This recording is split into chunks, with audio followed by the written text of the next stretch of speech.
আসসালামাইকুম সবাইকে।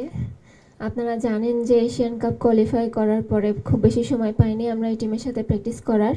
যে কয়দিন প্র্যাকটিস করেছি কোচ আমাদেরকে যেভাবে বলেছে সেভাবে করার চেষ্টা করেছি। আর আপনারা জানেন যে 2023-এ হচ্ছে আন্ডার-20 চ্যাম্পিয়ন বাংলাদেশ।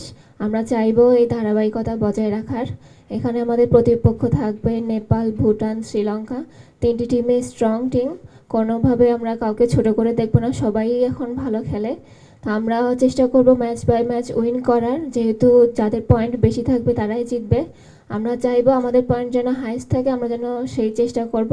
সবাই আমাদের জন্য দোয়া করবেন, আমরা যেন এই ধারাবাহিকতা বজায় রাখতে পারি। বললে তো আর ছোট বড় কোনো কিছু মনে থাকে না, মাঠে অপোনেন্টের সাথে সবসময় হচ্ছে জেদ নিয়ে খেলতে হয়। তো আমরা ভাবেই খেলি, তো ওখানে কি খেলছি আর সাফে আন্ডার-20-তে কী খেলবো এটা বিষয় না, আমরা মাঠে আমাদের ফুল এফোর্ট দিয়ে খেলবো, ভালো খেলবো, ইনশাল্লাহ জিতবো।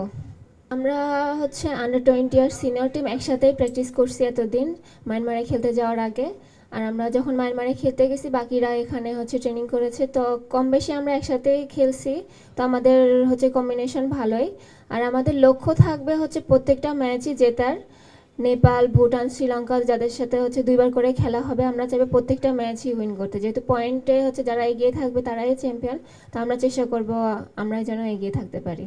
প্রত্যেকটা দলকে এগিয়ে রাখা উচিত আমার মতে, কারণ এক একটা টিম এক এক রকম হয়। ওই সময় ছিল সিনিয়র কয়েকজন ছিল, রূপনা আপু, শামসুনাহার, জুনিয়র আপু, অনেকেই ছিল। এবার যেহেতু আমরা কয়েকজন আছি, তারপর আর জুনিয়ররা কয়েকজন আছে, তো সব টিমই ভালো।